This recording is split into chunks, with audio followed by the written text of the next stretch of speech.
আলহামদুলিল্লাহি রাব্বিল আলামিন ওয়াসসালাতু ওয়াসসালামু আলা খাতামিন নাবিয়্যিন আম্মা বা'দ ফাআউযু বিল্লাহি মিনাশ শাইতানির রাজীম বিসমিল্লাহির রহমানির রহিম আসসালাতু ওয়াসসালামু আলাইকা ইয়া রাসূলাল্লাহ ওয়া আলা আলিকা ওয়া আসহাবিকা ইয়া হাবিবাল্লাহ আসসালাতু ওয়াসসালামু আলাইকা ইয়া নবিয়াল্লাহ ওয়া আলা আলিকা ওয়া আসহাবিকা ইয়া নূরাল্লাহ। আল্লাহ পাকের প্রিয় ও আখিরি নবী মুহাম্মদ আরবি সাল্লাল্লাহু তাআলা আলাইহি ওয়া আলিহি ওয়াসাল্লাম ইরশাদ করেন, যে ব্যক্তি আমার প্রতি একবার দুরূদ পাক পাঠ করলো, আল্লাহ পাক তার উপর 10টি রহমত প্রেরণ করেন। যে ব্যক্তি আমার উপর 10 বার দুরূদ পাক পড়ে, আল্লাহ পাক তার উপর 100টি রহমত প্রেরণ করেন। আর যে আমার উপর 100 বার দুরূদ পাক পড়ে, আল্লাহ করিম তার উভয় চোখের মাঝখানে লিখে দেন যে এই ব্যক্তি নিফাক ও জাহান্নামের আগুন থেকে মুক্ত, এবং তাকে কিয়ামতের দিন শহীদদের সাথে রাখা হবে।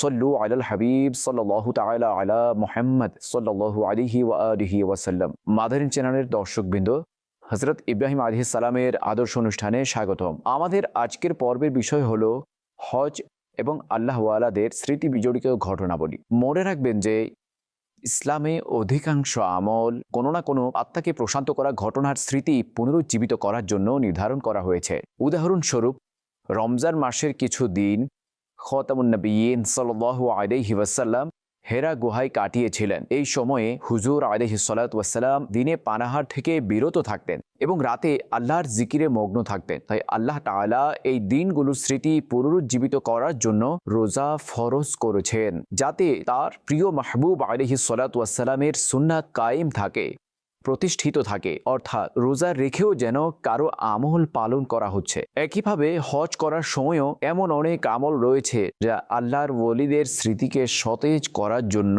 নির্ধারণ করা হয়েছে। হজ ও উমরা পালনের সময় তাওয়াফে প্রথম 3 চক্করে পুরুষেরা রমল করে। প্রত্যেক তাওয়াফে রমল হয় না।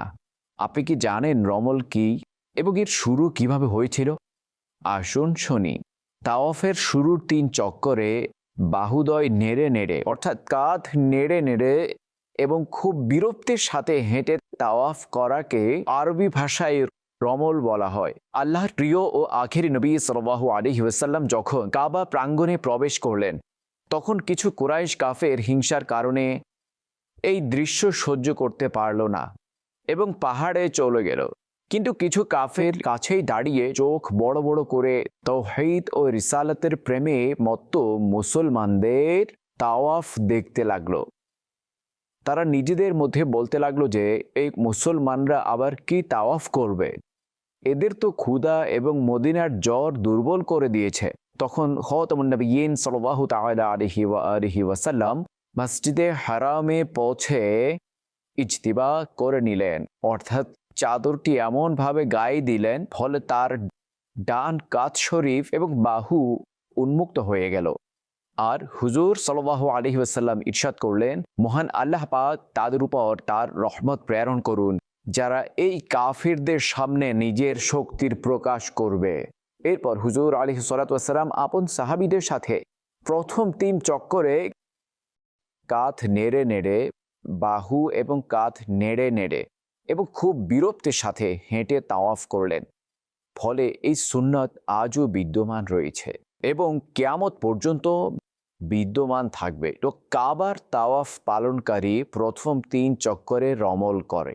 দর্শকবৃন্দ, লক্ষ্য করুন, পৃথিবীর অন্য কোনো স্থানে দম্ভ ভরে হাঁটাকে আল্লাহ করিম পছন্দ করেন না। যেমনটি আল্লাহ তাআলা ইরশাদ করেছেন, ওয়ালা তামশি ফিল আরদি মারাহা ইন্নাল্লাহা লা ইউহিব্বু কুল্লা মুখতালিন ফখুর।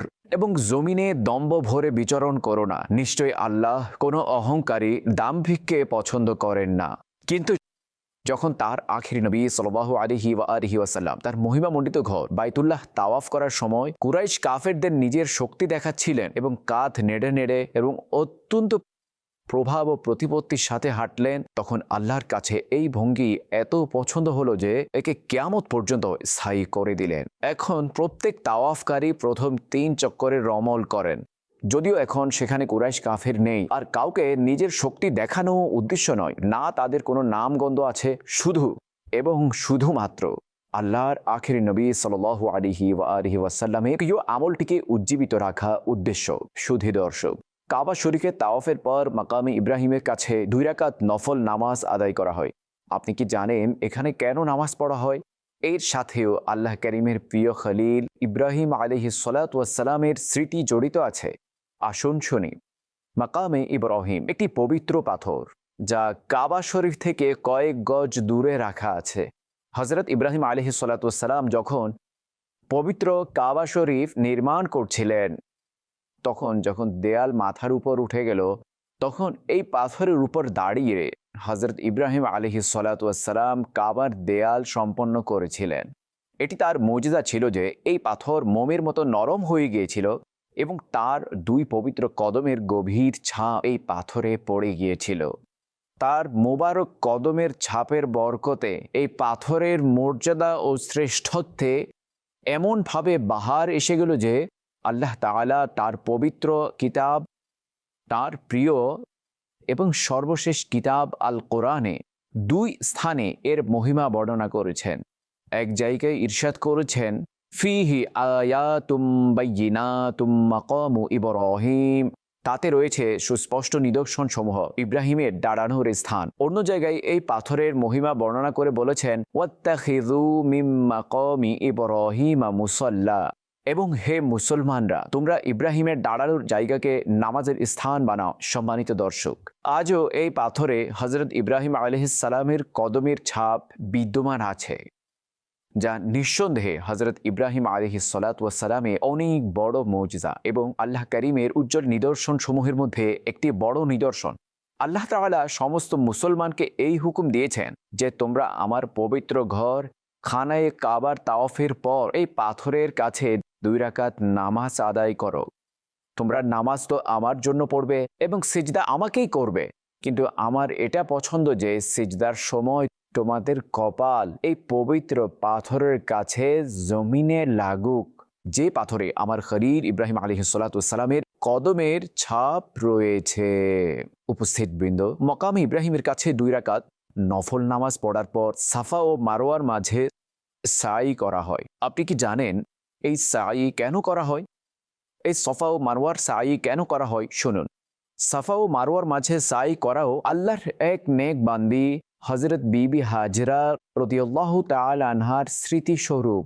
আল্লাহ করিমের হুকুমে হযরত ইব্রাহিম আলাইহিস সালাম এক ঝুড়ি খেজুর, কিছু রুটির টুকরো এবং একটি পানির মশক দিয়ে বিবি হাজরা রাদিয়াল্লাহু তাআলা আনহা এবং নিজের দুগ্ধপোষ্য কলিজার টুকরো হযরত ইসমাঈল আলাইহিস সালামকে পানি শূন্য নির্জন মরুভূমিতে রেখে ফিরে চলে গিয়েছিলেন। প্রখ্যাত মুফাসসির হাকিমুল উম্মত মুফতি আহমদ ইয়ার খান নাইমি রাহমাতুল্লাহি আলাইহি বলেন, যতক্ষণ পর্যন্ত খুরমা অর্থাৎ খেজুর এবং পানি ছিল, হযরত হাজরা রাদিয়াল্লাহু তাআলা আনহা শান্তিতে সময় কাটিয়েছেন এবং সন্তানকে দুধ পান করিয়েছিলেন। কিন্তু পানি শেষ হয়ে যাওয়ায় তৃষ্ণায় কাতর হয়ে আদরের সন্তান অঝরে কাঁদতে শুরু করলো। নিজের জন্য অতটা দুশ্চিন্তা ছিল না, কিন্তু চোখের মনের ছটফটানি সহ্য হচ্ছিল না। তিনি উঠলেন এবং সাফা পাহাড়ে চড়লেন, যেন কোথাও পানির চিহ্ন পাওয়া যায়, কিন্তু পেলেন না।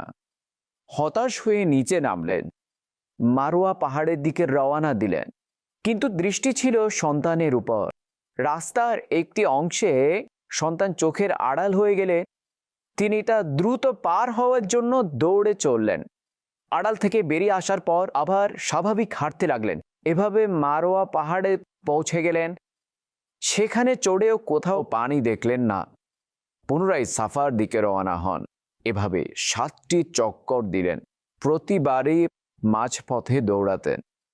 শেষবার মারওয়ায় চড়লেন, তখন এক গম্ভীর আওয়াজ কানে এলো। ভয় পেয়ে সন্তানের কাছে এলেন। দেখলেন সে কান্নারত অবস্থায় নিজের গোড়ালি মাটিতে ঘষছে। সেখান থেকে মিষ্টি অর্থাৎ মিঠা পানির ঝর্ণা বইছে। খুব খুশি হলেন এবং এর চারপাশে মাটি জমিয়ে বলতে লাগলেন, ইয়া মাউ জমজম, অর্থাৎ হে পানি, থামো থামো। এ কারণেই এর নাম জমজমের পানি হয়েছে।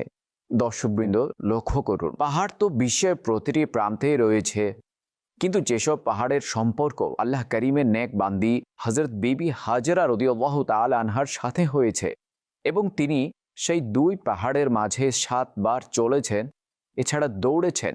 আল্লাহ তাআলার কাছে তার সেই ভঙ্গি পছন্দ হয়ে গেছে। কাজে তার এই স্মৃতিকে ধরে রাখার জন্য আল্লাহ করিম না শুধু হাজী সাহেবগণ বরং ওমরাকারীদের জন্য সাফা ও মারওয়ার সাই করা ওয়াজিব করে দিয়েছেন, বরং এই পাহাড়গুলোকে নিজের নিদর্শন বানিয়ে নিয়েছেন।